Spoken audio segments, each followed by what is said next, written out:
नमस्कार. शासन जारी यूट्यूब चॅनलवर आपलं सर्वांचं खूप खूप स्वागत आहे. तर आताच्या घडीची सर्वात मोठी ब्रेकिंग न्यूज म्हणजे अखेर राज्य सरकारी कर्मचाऱ्यांना जानेवारी 2026च्या वेतनासोबत 58% महागाई भत्ता थकबाकी. त्या संदर्भात एपिसोडच्या माध्यमातून संपूर्ण अपडेट सविस्तरपणे पाहण्याला सुरू करूया. राज्य सरकारी कर्मचारी आणि पेन्शनधारकांना केंद्र सरकारप्रमाणे 58% दराने महागाई भत्ता वाढ जानेवारीच्या वेतन तसेच पेन्शन देयकासोबत प्राप्त होणार आहे. प्राप्त माहितीनुसार केंद्रीय कर्मचाऱ्यांना जानेवारी 25 पासून 58% दराने महागाई भत्ता वाढ लागू आहे. त्याच धर्तीवर राज्य कर्मचाऱ्यांना देखील दिनांक 1/7/25 पासून महागाई भत्ता वाढ निर्धारित आहे. 3% महागाई भत्ता वाढ. दिनांक 1/7/25 पासून केंद्र सरकारच्या धर्तीवर राज्यातील सरकारी कर्मचारी तसेच पेन्शनधारकांना 3% महागाई भत्ता वाढ महागाई भत्ता थकबाकीसह लागू करण्यात येणार आहे. जानेवारी पेड इन फरवरी.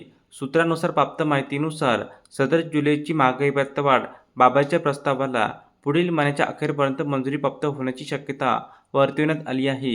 ज्यामुळे जानेवारी पेड इन फरवरी पगार आणि पेन्शन देयकासोबत महागाई भत्ता वाढीचे प्रत्यक्ष लाभ अदा केला जाईल. एकूण महागाई भत्ता 58%.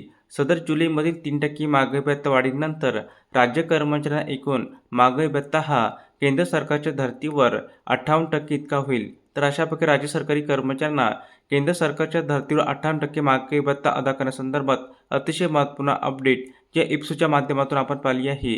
तर हा व्हिडिओ आपल्याला आवडला असेल तर चॅनलला नक्की सबस्क्राईब करा, लाईक रेकमेंड करा आणि निश्चित नवीन अपडेट मिळवण्यासाठी शासन यूट्यूब चॅनलला सबस्क्राईब करायला अजिबात विसरू नका. धन्यवाद.